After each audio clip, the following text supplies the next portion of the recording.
Hey folks, before the episode starts, I want to let you know that my voice is going to be a little bit weak for this one.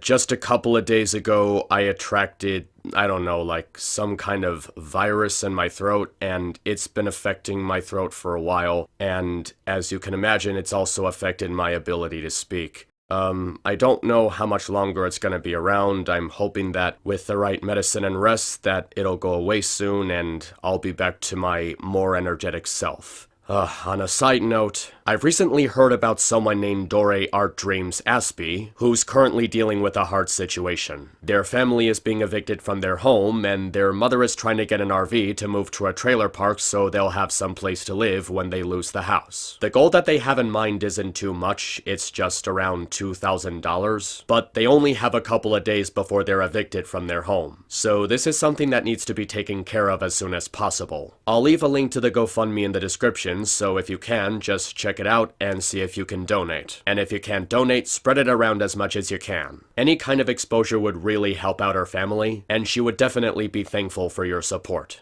Remember, link in the description, donate if you can, and spread the word. She would really, really appreciate it. Check it out, and then you can come back for the review. I thought you said your brother was sweet. All the tough guy stuff is just an act. He's a big marshmallow. That's nothing. When I'm in charge, the first thing I'll do is get revenge on those puny ponies. They'll regret they ever crossed Garble. We'll take whatever we want from Equestria and burn the rest. You sure about that?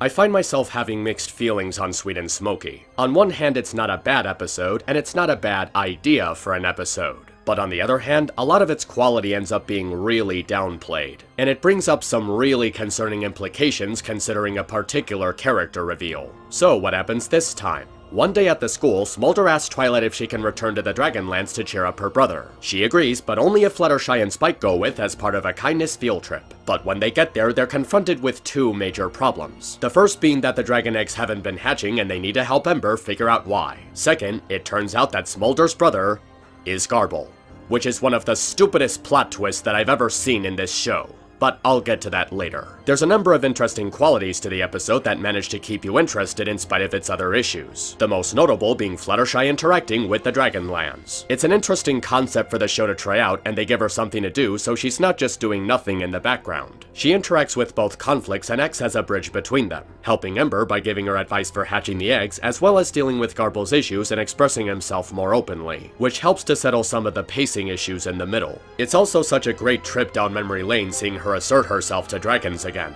The Season 1 vibes really start to kick in as she asserts herself towards the dragon bullies and challenges Garble's attitude towards Spike. Her assertiveness in this episode is just so satisfying to watch. She first built up the courage to talk down a fully grown dragon in Season 1, so seeing her talk down a puny teenage dragon in the final season really shows just how she's come full circle. What makes her assertive attitude so much fun in this episode is that it really emphasizes how her character development has been able to fully stick. It's really admirable how she's been handled since halfway through Season 4, coming a really long way since her one-note portrayals in the early days. Plus, it does make sense that she'd want to visit the Dragonlance for the hatching season since she's shown to be curious and fairly familiar with baby dragons. And with the motivation of seeing newborn babies combined with the growth of her bravery, it really makes sense for her to push herself out of her comfort zone. Aside from that, she's also been around dragons a lot more at this point. She's interacted with Ember a few times and helped to educate Smolder, so it's a pretty safe bet that she's grown out of her fear of dragons through befriending them. She also gets some really good banter with Ember. There's actually some pretty good chemistry between these two considering they have personality traits that are both similar and parallel to each other. They also have this pretty sneaky way of sneaking an adult joke into the episode with Fluttershy asking how Ember could produce so much eggs. It's just subtle enough to get through while maintaining a lighthearted sense of humor. Plus, seeing Ember trying to be a mother while growing frustrated with the dragon hatching issue is actually quite funny. Whenever Fluttershy and Ember are on screen, I just really really adore this episode.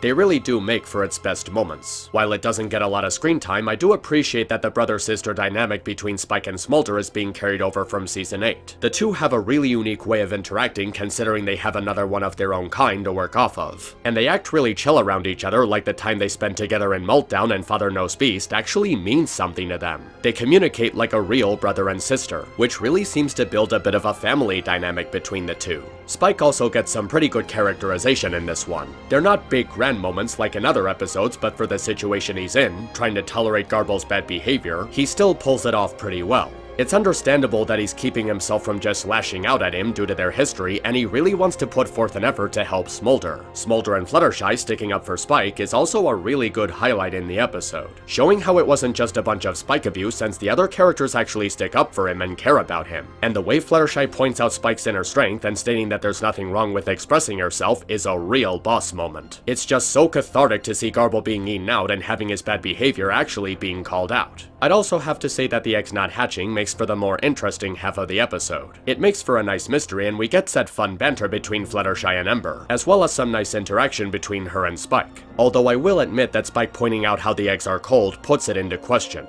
Fluttershy interacted with the eggs more than once, so why didn't she notice that they were cold? She ran an animal daycare and now runs an animal sanctuary, so shouldn't she know that baby eggs are supposed to be cold? Wouldn't she think to tell Ember that the eggs are cold? It's just something that I noticed that I thought should be addressed. So yeah, this episode actually has quite a lot of good stuff in it. But then there's the really big elephant in the room. Garble is Smolder's brother, which opens so many questions that are never answered, and it just makes absolutely no sense. For the last 7 seasons, he's had no positive traits about him at all. All he's ever really done is be a total bully to Spike and the other characters. He was practically made to be a bully character to get butt-monkeyed at the end of an episode. And not to mention, some of his actions go way beyond just being a juvenile delinquent. He threatened to destroy Equestria if he won the Gauntlet of Fire, he was going to smash unborn baby phoenixes for the fun of it, and he's constantly threatened Spike with violence and maiming, even death at one point. Oh, but since he was under peer pressure by his friends, his tough guy persona was all just an act, which makes his past transgressions completely understandable. Why didn't Spike bring any of this up? Did he never talk to Smolder about Garble at any point the whole time they knew each other? No stories about his experiences in the Dragonlands which would have brought Garble into question? And if Smolder is Garble's brother, where has she been this whole time? She's very suspiciously absent for all the times Garble is around, and he never acknowledges her existence. It's like the idea of them being siblings was just made up specifically for this episode. It just comes across as really out of left field, and it just makes no sense. Where did his more sensitive side even come from? When did he pick up this hobby of being a poet? Is this just a thing where he started to grow a sensitive side because Smolder showed him what she learned at pony school? Because that aspect of their relationship is never shown or acknowledged in the episode. And I'm sorry, I just don't buy the idea that Garble had this secret sensitive side all along. He has literally taken so many extreme actions against the characters. Someone who's just acting out a tough guy persona wouldn't be that hostile. He wasn't even under peer pressure in those episodes, it was all his own choice. It comes across as extremely redundant that we're supposed to see him as a victim of circumstance when he's literally threatened another country with war.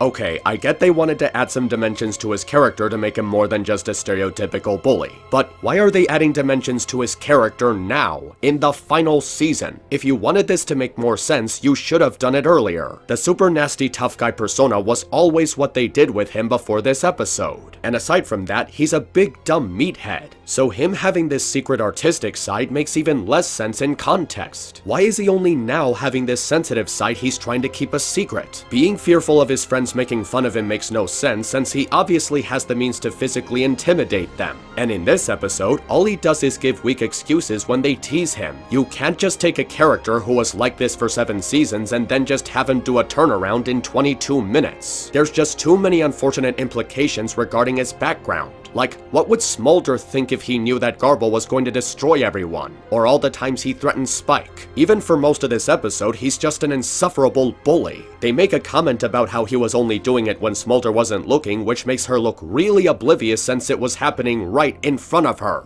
And absolutely all of this is completely forgotten because it was all an act due to peer pressure. Act or not, it's not okay to be a bully and it shouldn't be forgiven this easily. They try to give him this moral about being who you are and not care what others think if you're not hurting anyone, to enjoy your passions without fear of others seeing it as uncool, which isn't a bad moral, but they give it to a character with such a messed up background and a change in personality that feels so forced and unbelievable. Even the ending feels really rushed as Garble suddenly gets dubbed a hero in spite of his past endeavors and all the other dragons suddenly want to be a poet like him too. The ending would have been better if the episode didn't drag out Garble being a bully so much. Like, show more scenes of him expressing weakness, being hesitant to interact with Spike but not necessarily treating him badly. Then when they're trying to hatch the eggs, Spike acts all silly to make them laugh and warm up the eggs. Then Garble sees Spike not being afraid to express himself and feels like if Spike can do it then he can too. And they work together as a team acting all silly and goofy to make the other dragons hatch the eggs. And at that moment, Garble comes to accept himself and finally understands what Spike has been talking about this whole time. Have a moment in the episode with Spike and Garble actually bonding and have Garble learn something from Spike. That would have made for a much better ending. So yeah, this episode feels really half and half. The story is simple enough to follow and several character interactions are pretty fun to watch, but